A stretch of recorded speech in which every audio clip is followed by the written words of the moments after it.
ऊंचाई दिया हुआ है 60 सेंटीमीटर यानी 60 सेंटीमीटर। ठीक है, अब आ जाओ, हम व्यास दिया हुआ है तो व्यास को हम लोग निकालते क्या, डी से करते हैं। तो डी मेरा दिया हुआ है 7, तो आर क्या हो जाएगा 7 बटा, त्रिज्या क्या हो जाएगा 7 बटा 2 होगा। अब हम काट भी सकते हैं छोड़ भी सकते हैं, हम लास्ट में काटेंगे। अब हम लोग करते हैं बेलन का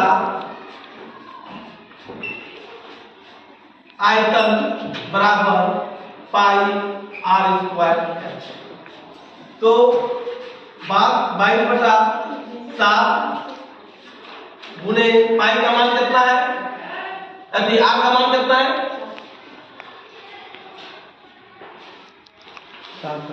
7/2 यानी कि 7/2 दो बार लिखो।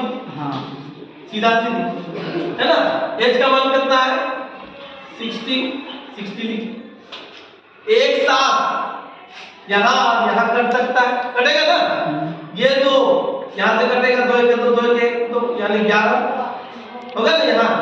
फिर इसको काट सकते हैं 2 को यहाँ से 2 से कटा, 30 से कट है ना।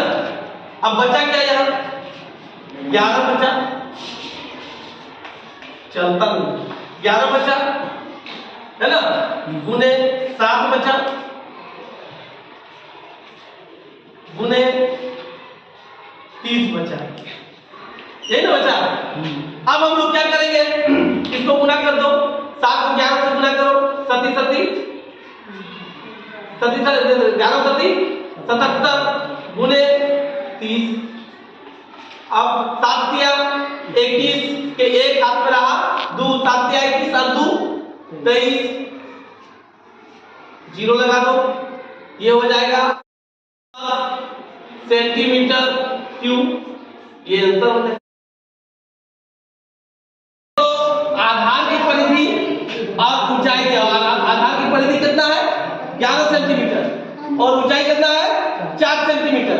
तो ये वृत्त जैसा है, गोल गिलास को देखा, गिलास का गोल होता है ना, गोल होता है ना, बस वैसे ही गोल है। तो इसको हम लोग निकालने के लिए क्या निकालेंगे, वृत्त की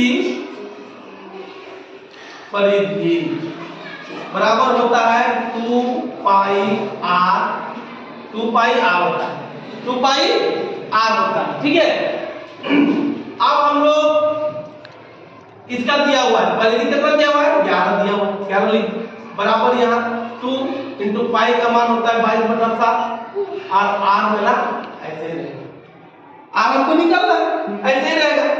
अब यहाँ लिख सकते हैं 11 बराबर कितना हो जाएगा, इसको गुना कर देंगे तो 44 बटा 7 गुने होगा ना। अब हम इसको क्या कर सकते हैं 11 गुने 7 है ना भागा 44 बराबर 8 लिख सकते हैं कि नहीं लिख सकते, लिख सकते हैं।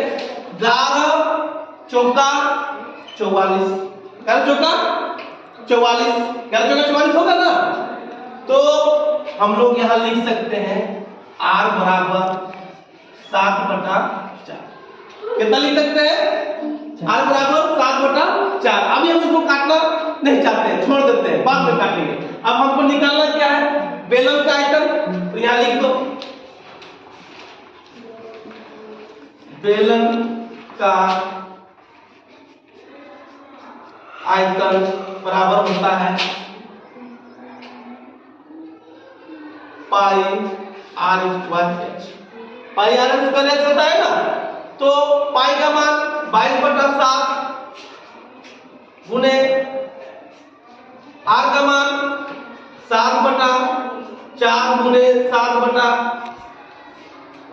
4, 2 बार लिख दिए, गुने एच का मान कितना है 4, एच का मान मेरा निकला हुआ है ना 4, ये 4 और ये 4 कट गया, ये 7 और ये 7 कट गया है ना, ये कटेगा 2 दूना 4 और 2 एकम 2 2 एकम 2 है ना। अब बचा क्या यहाँ 11 सत्ते कितना होता है 11 सत्ते 77/2, ये ना बचा 11 सत्ते 77/2। अब इसको हम लोग भाग दे दो, तो भाग यहां देते हैं, दूध से देते हैं, दूध दिया 6, 2 8 16 है ना, 2 बचे 10, यानी कितना आएगा भाग देने के बाद यहां आ जाएगा 38.5 सेंटीमीटर क्यूब, 38.5 सेंटीमीटर क्यूब, ये आंसर हो जाएगा।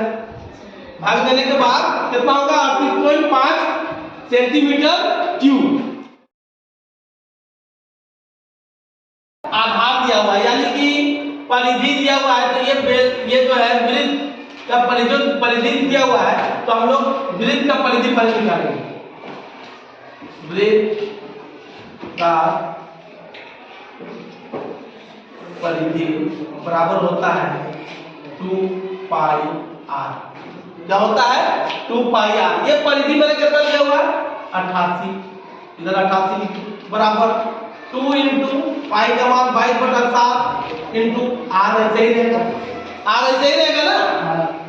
अब हमको क्या करना है 88 को लिख दो 22 गुना 44/7 गुने आर।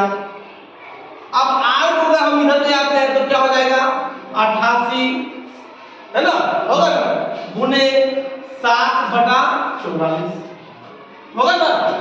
इसको काट दो, तो आर बराबर 14 सेंटीमीटर हो जाएगा कि नहीं, 7 गुना 14। अब बच गया। अब आ जाओ मेरा फिर क्या निकलना, बेलन का आयतन यहां लिख दो। बेलन का आयतन बराबर क्या होता है pi r square h, pi r square h. पाई का मान 22/7 गुने आर का मान कितना आया 14, तो 14 गुने 14 लिख दो, 2 बार लिख सकते हैं ना। गुने एच का मान कितना है 25, तो 25 लिख दो। और यहाँ 7 है तो 7 गुना 14, 2 से कटेगा ना। अब 2 को 22 से गुना कर दो, 22 गुना 44 हो जाएगा, गुने 14 को 25 से पहले गुना करो, 14 को 25 से पहले गुना करो, 5 चौके 20 के 0, 8 8 2 10, 5 एकम 5, 2 एकम 2 5, 300 यहाँ आया 350, ये दोनों गुना। अब 44 को 350 से गुना कर दो,